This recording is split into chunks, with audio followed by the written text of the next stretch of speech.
So in this lesson, we are going to combine a lot of stuff that you've done in Algebra 2 and even Algebra 1, and we're going to use it to find solutions to some of these polynomials.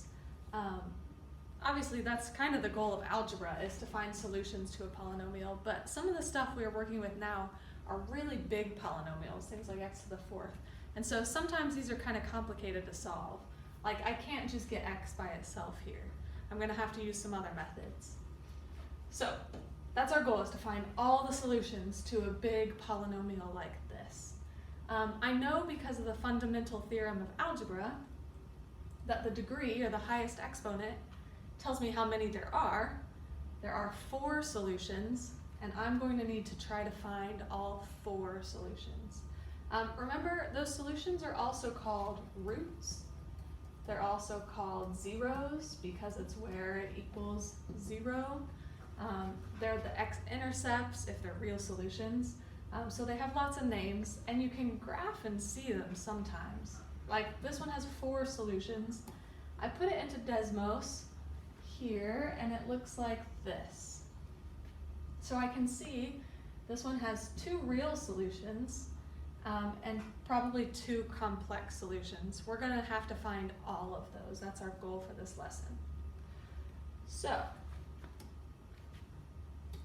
to do that, we've been reviewing factoring quite a bit, and the reason is factors, once you have a polynomial factored, it's really easy to get to the solutions.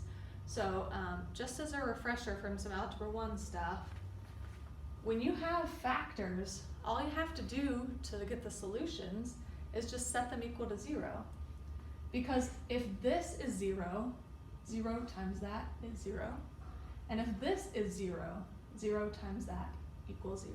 So if either of them are 0, the whole thing equals 0, and so that's why we're going to do x plus 6 equals 0, and 2x minus 3 equals 0, and solve those, and that gives me my 2 zeros, my 2 solutions. So all I have to do here is subtract 6, so the solution is negative 6, and here I'll need to add 3, and then divide by 2, and so my solution here is 3 halves. I actually have this one graphed as well. Let's look and see, does it actually hit the x-axis at negative 6 and 3 halves? So here it is, this black one here went really low, but you can see it does actually hit at negative 6 and at about 3 halves. All right, let's take a look at this next one here. This one is not factored, but I could factor it really quickly if I wanted to solve it. What multiplies to give you 4 and adds to give you 5? That would be 1 and 4. So if I factor it real quick, it would be 1 and 4. And then to solve, set both factors equal to 0. So x plus 1 equals 0, x plus 4 equals 0.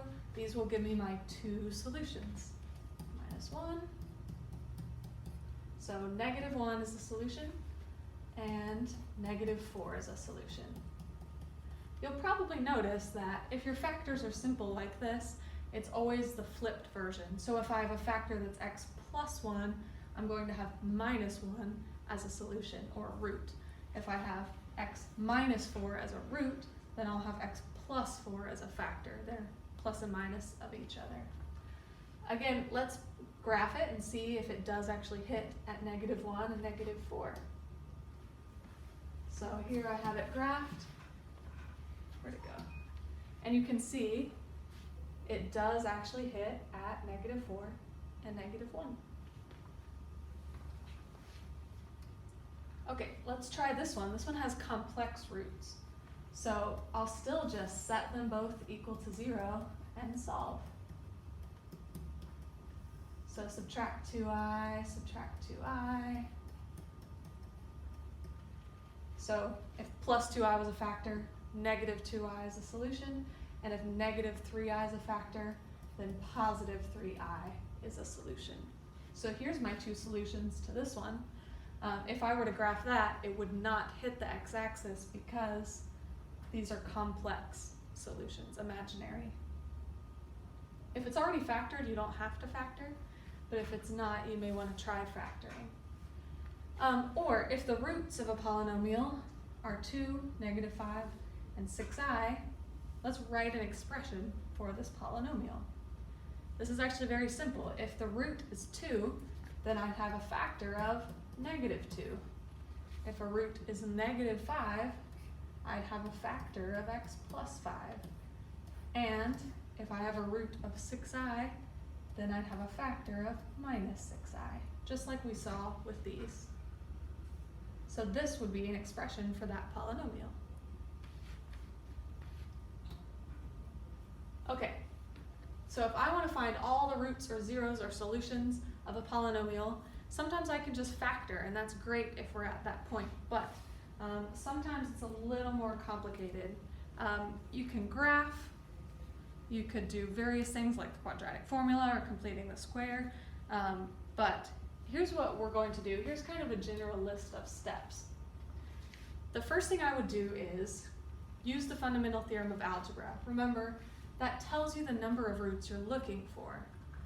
That at least gives you a goal, like I'm looking for 4, or whatever it is. Next, we're going to use something that's new. It's called the rational root theorem. With the rational root theorem, this helps you list out all the possible real roots of a polynomial, and I'll show you some examples of that in a second. After you have a list of possible roots, we're going to use what's called the remainder theorem to test if the roots work or not, and then after that, you're going to divide and keep bumping that polynomial down until you have something where you can factor. This probably doesn't make a whole lot of sense right now. I'm going to talk you through each piece. You already know fundamental theorem of algebra. Let's talk now about the rational root theorem. So here is the rational root theorem. It gives you a list of all the possible rational roots of a polynomial. So here's what that means. I'm going to have a big long list of numbers that might be roots. Like if there are rational roots, they're going to be on there. But not all of them are going to work. And this is only the rational roots, like rational numbers. It doesn't include things that are radicals, like this is not rational. And it doesn't include imaginary or complex. It's just the rational roots. But it's at least a starting point. So here's how it works.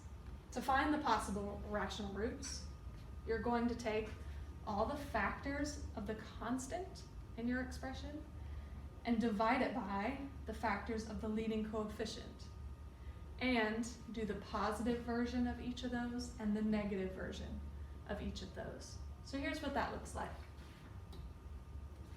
If I have this polynomial right here, and I want to list the possible rational roots, I'm going to use this rational root theorem.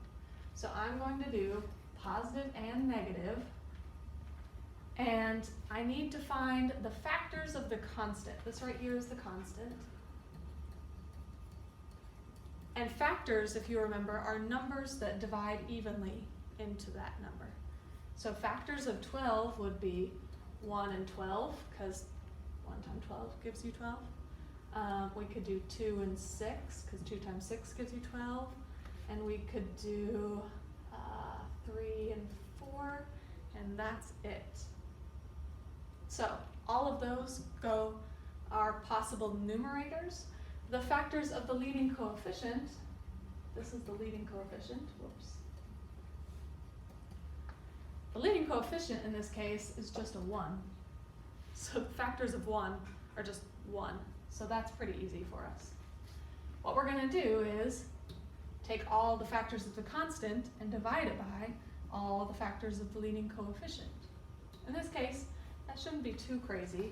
I need to take each of these, 1, 12, 2, 6, 3, and 4, and divide it by, in this case, just a 1.